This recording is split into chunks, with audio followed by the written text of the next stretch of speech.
Good morning, Knicks Nation. Today is Monday, the 5th day of August, 2024. I hope that you had a good weekend, and I hope that your family had a good weekend, and I hope that the needs of you and your family in terms of food, shelter, clothing, as well as health are being met today.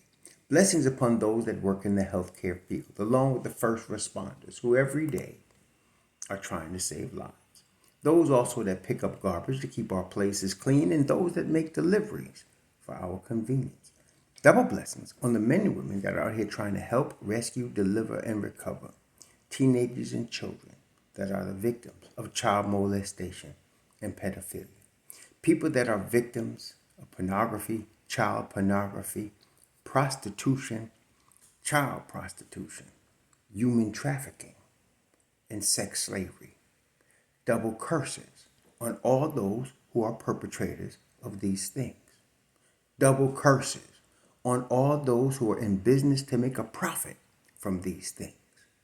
And double curses on all the perverts that create the great demand for the others to supply these things. Finally, double blessings on the homeless. There are nearly 600,000 men, women, children, families, veterans, senior citizens, homeless in the United States of America, living in cars, living in vans, living in tents, living in parks, living on sidewalks, and millions around the world in similar or worse conditions. Blessings upon them, for theirs is the kingdom.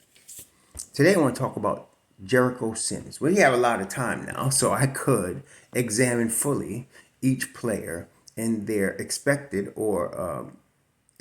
contribution to what is sure to be a championship run. The championship window is opened for the New York Knicks right now. They are legit championship contenders in the fifth season under the Don and under Tom Thibodeau.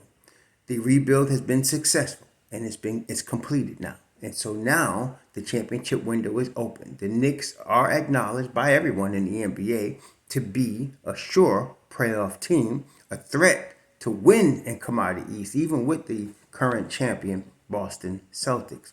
Of course, Boston would be the favorite, have to be, coming off a winning championship season. So the Knicks are a threat to that, legitimate threat. And so now it's important that the Knicks really get it all together. See, to win a championship, it takes more than talent. You got to have talent, for sure. You got to have tremendous defense, for sure. But you need a certain amount of, for lack of a better term, luck. You need certain things to bounce your way. And I like to use the Kawhi Leonard year in Toronto as an example. Leonard hits a shot deep in the corner with time running out against the Philadelphia 76ers, where the ball actually bounced around the rim and went in. If he does not hit that shot, there's a great possibility Toronto never wins that championship. And in every season, and in every team, well, with few exceptions, like, this 72 win Chicago Bulls team, 73 win Golden State Warriors team, maybe the 85 Celtics team. There are some exceptions to this where teams are just overpoweringly that good and they just come through and they're going to win because they got it all together and they're that good. But in this NBA, where we're at right now, parity is at a level that I have not seen in the NBA. The parity is really at an all-time high. And so there are a number of teams that with the ball bounces their way, they could go all the way. A number of teams. And you can see that by, for example, the Dallas Mavericks ending up in the finals. They were very good, obviously. Otherwise, they wouldn't be there. But I don't think anybody really had them, aside from maybe a Dallas Mavericks fan. But outside of Dallas Mavericks fandom, I don't think anybody had them going to the NBA Finals.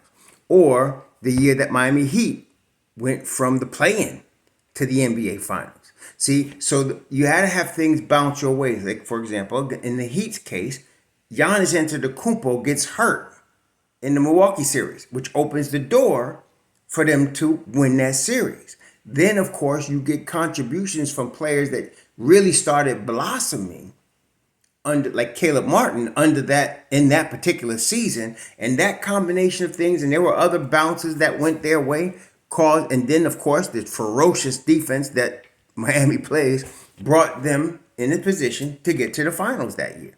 And so that's generally how things work. You know, you got to have the ball bounce your way in a couple of cases. So one of the ways the ball needs to bounce your way is the injury front. So for Boston, Kristaps Porzingis was the huge question mark in terms of the beginning of the season, whether they were going to be able to fulfill their championship dreams because of his prone to injury history, you know, very injury prone guy. But he was around long enough and came around at the right times for Boston to win it. Okay. If KP misses too much time, they don't win it. But KP was enough of a presence. Not saying he was an all-star KP, but he was enough of a presence to complement Tatum and Brown and Jrue Holiday and Derek White and the rest of the crew for them to win it. Also, of course, there was emergence of people like a Peyton Pritchard that came off the bench for them. And so you have that combination of things to go your way that aids in, of course, Boston winning it all. So the Knicks would need the same thing. You need to have a certain amount of things bounce your way. But in terms of what you can control, you got to have that tight. Right? So they got to be limiting injuries. They're going to be good on defense. There's no doubt the New York Knicks are going to be good on defense. There's no doubt about that. And so you're going to have that. You got to have a good low injury season, okay? And then you need your players to do what you're expecting them to do. You need your players to do what you're expecting them to do. Generally speaking, you do need a strong bench as well.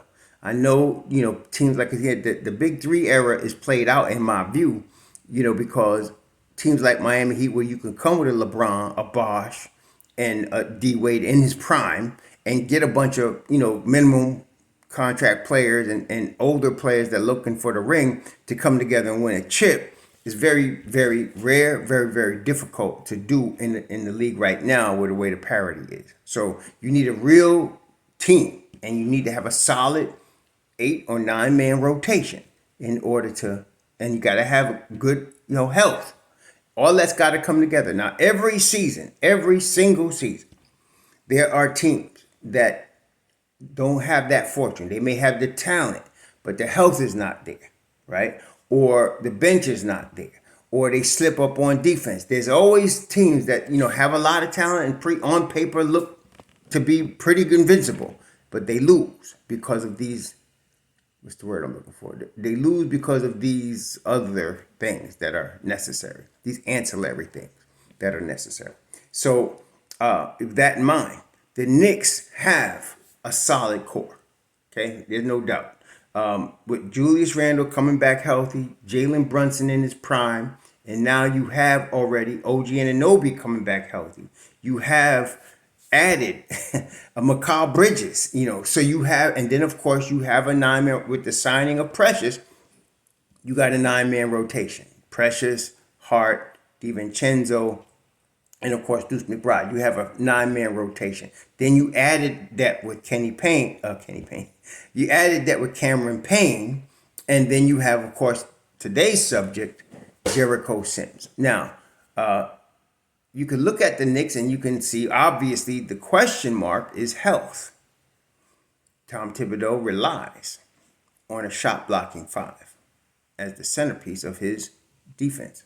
You got that with Mitchell Robinson. But Mitchell Robinson averages about 50 games a season. Okay? So you got to be prepared for somebody to step in. Now, you're not going to always get an Isaiah Hartenstein that could step up and be a starter like that. That's not the norm. Doesn't normally happen. But you need to be able to work around, like the Celtics worked around the many injuries of Kristaps Porzingis. You got to be able to work around that. You got to be able to plug in and try to hold it down until you can get your main guy back. This is the key here. So with the Knicks, Precious Achuiwa is a tremendous defensive player. Upside galore, young. And so he, you know, but he's a natural power forward trying to be a backup center. Okay, and he does it very effectively. I'm not diminishing what he can do, but I wouldn't want to rely on him to win a championship. Okay, but he can come in on the second unit and they can really be good. And if he is remaining as the second unit 5, and you got the 5 that excels, and as I've said many times, you can plug in any one of the 5 guys that you project as the starters, which are Jew, MitchRob, OG, McCall Bridges, and Brunson. You can plug in any one of those 5 to that bench 4, and you could be effective. Okay, and depending on the matchup or the team you're dealing with, but you can plug in any of them with the bench unit, and you will be very effective. So the Knicks got a tremendous bench unit, which is why you want to just keep that as the bench unit. One of the things that I mentioned before a few videos ago was people were downing the Knicks bench scoring, not understanding that they've really had their regular bench because of the injuries. One of the keys again is to overcome injuries during the course of the season. Now every team goes through injuries, but the key thing is what teams can withstand the injuries and still be successful. Okay, and so with the Knicks, the key is that you can keep your bench unit intact.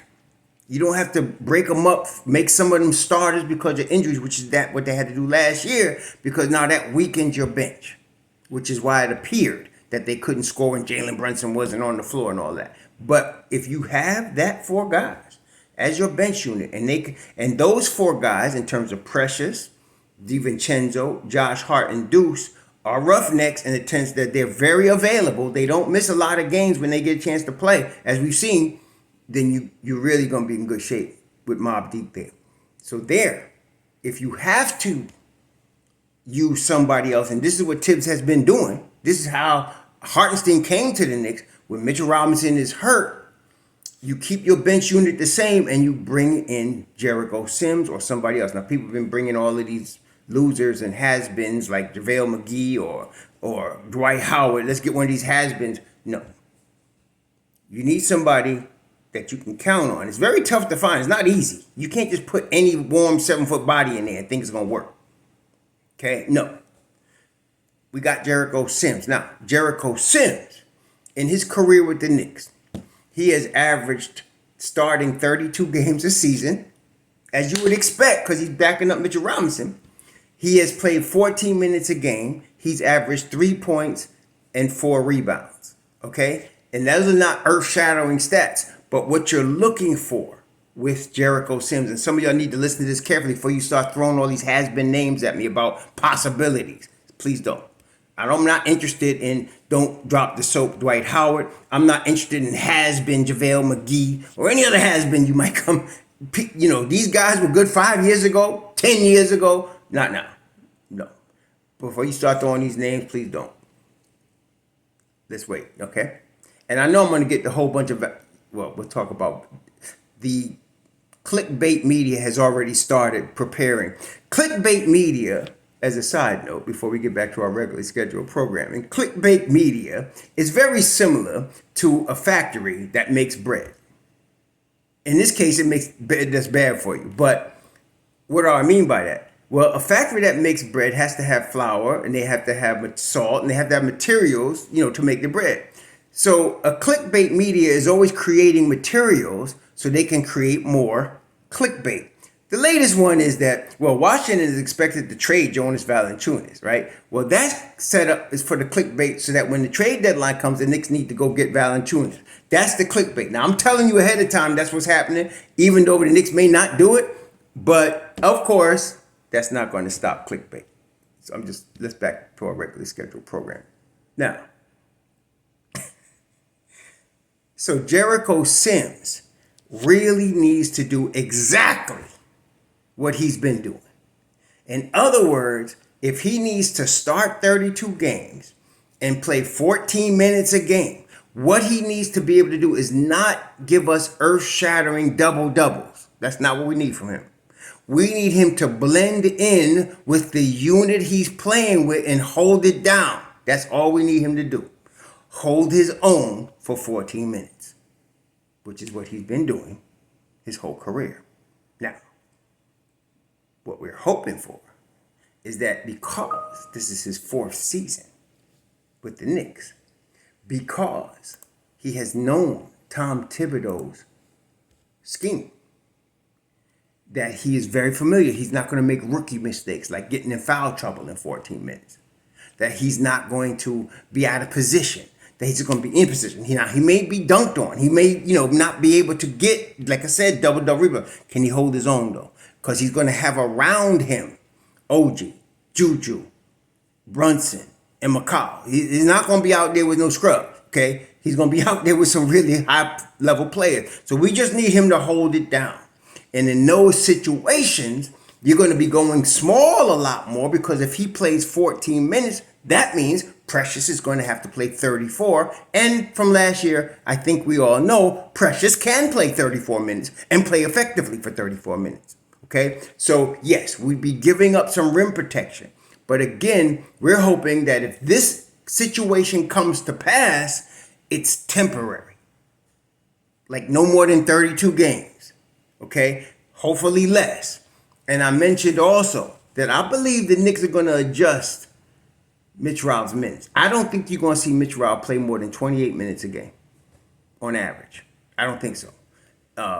Because if you do that, you got the Chet Holmgren, Victor Wembanyama effect. In other words, you play him less minutes, you still start him, and you could play him key minutes, but you don't play him major minutes. And I think Tibbs is smart enough to do that. I'm really thinking, and mark my words and see if I'm right or not, but we'll see. I'm thinking 28 minutes a game or less, maybe even 25 for MitchRob, 20 to 23 minutes for Precious Achuiwa. That's what I'm thinking. And Precious Achuiwa will be in there whenever the starting center for the opposing team is not. Okay? Tibbs loves to do that. He does, like, let's say they're playing Denver. So whenever the Joker's out the game, he takes MitchRob out the game and puts Precious in the game. Okay, that he likes to do that when he has matchups like that.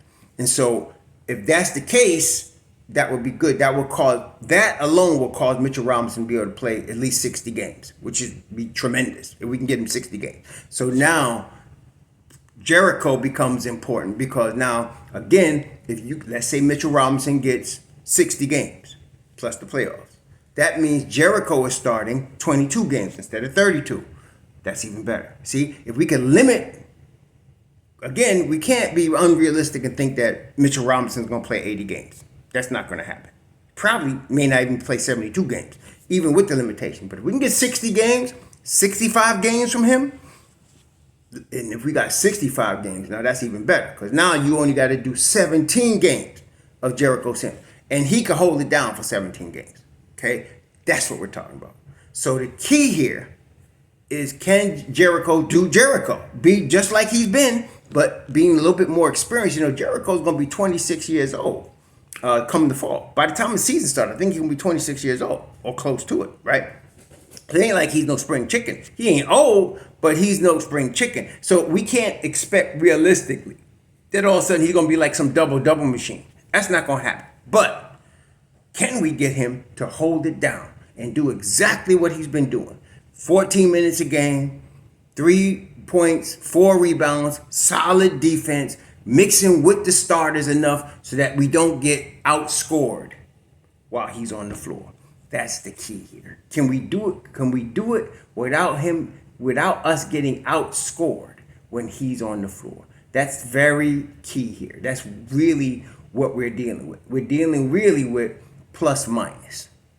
So can we hold down the plus minus while Jericho is on the floor? That's really what we want.